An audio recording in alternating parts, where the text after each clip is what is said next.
हाथ कट जाए गुजारा हो जाएगा, पैर कट जाए गुजारा हो जाएगा, लेकिन बुद्धि भ्रमित हो जाए तो क्या होने वाला है? ब्राह्मण क्या है समाज की? मति।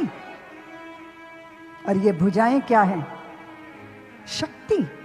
और ये कमर क्या है? स्थिति। और चरण क्या है? गति। जातियों में नहीं बांटा था भारत को, हमारे समाज को ऋषियों ने वर्णों में। मति का काम करेगा कोई ना कोई, शक्ति का काम करेगा कोई ना कोई, स्थिति को दृढ़ करने का काम करेगा कोई ना कोई, और गति होनी चाहिए, जरूर होनी चाहिए। और जब भी प्रणाम किया जाता है तो माथे को प्रणाम नहीं किया जाता, चरणों में ही माथा रखा जाता है। मति ऐसे पवित्र चरणों में झुक जाती है।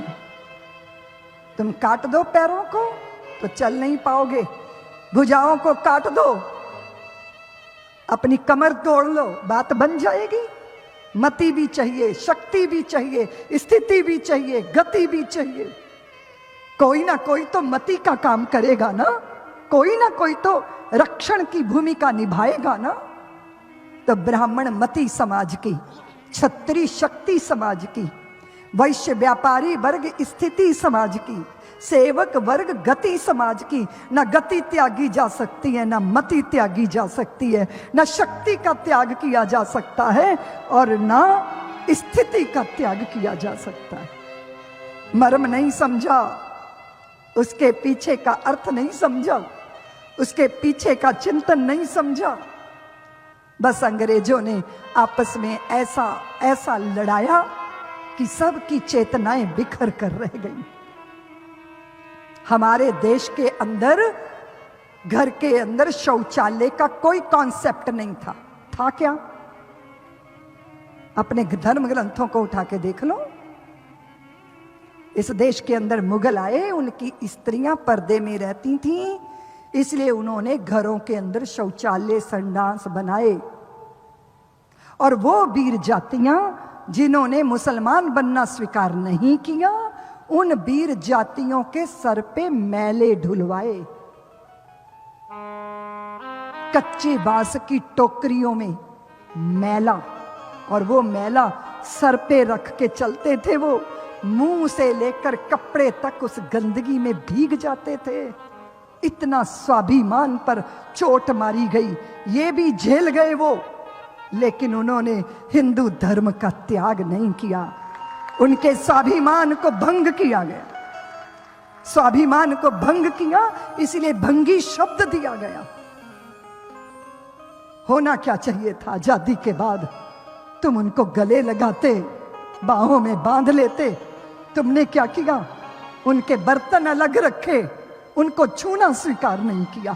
इससे ज्यादा मूर्खता हो सकती है क्या? कौन है वो? तुम कहते हो कि सुअर पाले उन्होंने। क्यों पाले मालूम है तुम्हें?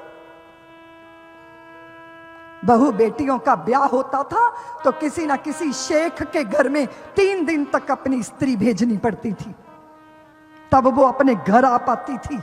गुलामी के दिनों में सब मजबूर थे, कुछ नहीं कर सकते थे। हाथ जोड़ के कहा, शेख जी हमारी बहू आएगी आपके घर में, लेकिन हमारी कुल देवी की पूजा करके ही आएगी। कुल देवी की तो पूजा करनी ही होगी, और कुल देवी की पूजा पे बलि चढ़ेगी, सुअर की बलि, और सुअर के रक्त से आलता लगाएगी हमारी बहू बेटी। और सुअर के रक्त से आलता पैरों के नीचे वो जो लाल रंग होता है, वो रक्त से लगाकर वो मेरे घर आए या शेख के घर आए, ये विधि तो करनी पड़ेगी। और जब पता चला कि सुअर की बलि चढ़ाई है, सुअर का रक्त लगाकर हमारे घर में, तो तौबा तौबा करके भागते थे वो। और सुअर को उल्टा लटका दिया जाता था मोहल्ले में, और जहां जहां चिंगाड़ उसकी जाती थी वहां वहां से ये मुगल दूर भागते थे। अपनी बहू बेटियों के सम्मान की रक्षा का कवच था सुअर को पालना। इस इतिहास से भारत के बच्चे बच्चे को परिचित होना चाहिए, लेकिन पापियों ने ये छुपाया। पापियों ने ये सत्य को छुपाया और आज झंडा बरदार बने घूम रहे हैं। ये तथाकथित जिनके हाथों में देश रहा, इनका आचरण तो वैसा है जैसे छिपकली सारा दिन मक्खियां खाती है, मच्छर खाती है, मकोड़े खाती हैं सारी रात, और दिन में महापुरुषों के चित्र के पीछे आके छिप जाती है। ये आचरण है ये तथाकथित पार्टी का, जिन्होंने देश को चौपट किया। पर हिंदू समाज कब तक बेवकूफ रहेगा? इस मूढ़ता का त्याग करो और समझो जीवन किसे कहते हैं। गुलामी के घोर काल में कितने कष्ट झेले हम जी सकते हैं, जैसा शत्रु कोई दूसरा नहीं होता हिंदुओं। वो दुराओ उचित नहीं है, वो बिखराओ उचित नहीं है। इसलिए आपकी संतानों को पता होना चाहिए अतीत क्या था। बैठ के बात करते हो क्या? बात करते हो?